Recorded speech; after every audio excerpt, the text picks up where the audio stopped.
Salam sejahtera dalam kasih Tuhan kita Yesus Kristus. Assalamualaikum warahmatullahi wabarakatuh. Terima kasih atas kesempatan yang diberikan. Perkenalkan, nama saya Jelan Walean. Saya merupakan mahasiswi aktif di Universitas Pembangunan Indonesia Manado, Fakultas Ilmu Sosial dan Ilmu Politik, semester 7.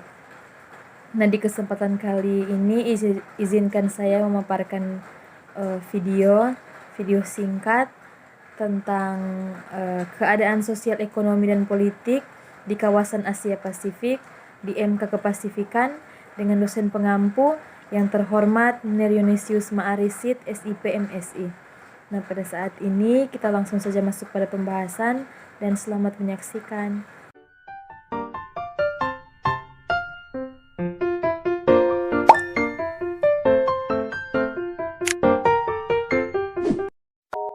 Kingsley Davis menyatakan bahwa perubahan sosial adalah perubahan yang terjadi dalam struktur dan fungsi masyarakat. McIver melihat perubahan sosial sebagai perubahan dalam hubungan sosial atau social relationship, atau sebagai perubahan terhadap keseimbangan, equilibrium, hubungan sosial. Contoh perubahan sosial di kehidupan sehari-hari. Zaman dulu manusia menggunakan surat dan telepon umum, sekarang memakai smartphone atau telepon pintar. Bermula dari kota Wuhan, tepatnya di Tiongkok, virus jenis baru ini telah menyebar ke berbagai belahan negara di dunia yang menyebabkan timbulnya penyakit coronavirus disease 2019 atau yang disebut juga dengan COVID-19. Pandemi sendiri merupakan epidemi yang telah menyebar ke berbagai benua dan negara, umumnya menyerang banyak orang. Sementara epidemi sendiri adalah sebuah istilah yang telah digunakan untuk mengetahui peningkatan jumlah kasus penyakit secara tiba-tiba pada suatu populasi area tertentu.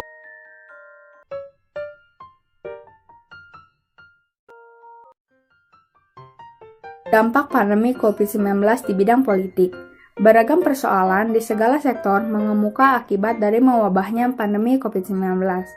Hukum di Indonesia mempunyai beberapa tahapan, dimulai dari segi pembuatan, pelaksanaan, dan penegakan hukum.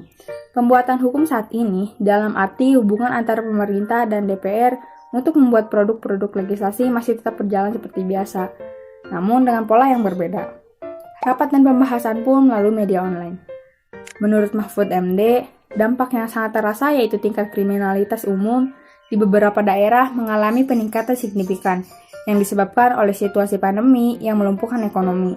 Hal itu terlihat dari laporan aparat daerah kriminalitas yang terjadi kebanyakan dengan motif pencurian. Perubahan sosial, ekonomi, dan politik pasca COVID-19 merupakan hasil analisis para penulis. Dan mereka menilai jika COVID-19 telah menghadirkan perubahan di berbagai aspek kehidupan politik, pemerintahan, sektor pelayanan publik, dan aktivitas ekonomi. Selain perubahan dalam ranah sektoral, pandemi COVID-19 juga berimplikasi kepada perubahan paradigma pengelolaan kepentingan publik, pergeseran budaya, dan dimensi perilaku individu yang tidak pernah terjadi sebelumnya. Pandemi COVID-19 mempengaruhi sistem politik beberapa negara yang menyebabkan skorsis kegiatan legislatif, isolasi atau kematian beberapa politis, dan penjadwalan ulang pemilihan karena kekhawatiran menyebarkan virus. Dampak yang ditimbulkan oleh pandemi ini memiliki potensi besar untuk mengganggu kondisi sosial, politik di daerah-daerah terdampak. Pilkada Indonesia 2020 yang rencananya akan diadakan pada 23 September ditunda, dan Komisi Pemilihan Umum Indonesia mengusulkan penundaan paling cepat hingga 9 Desember.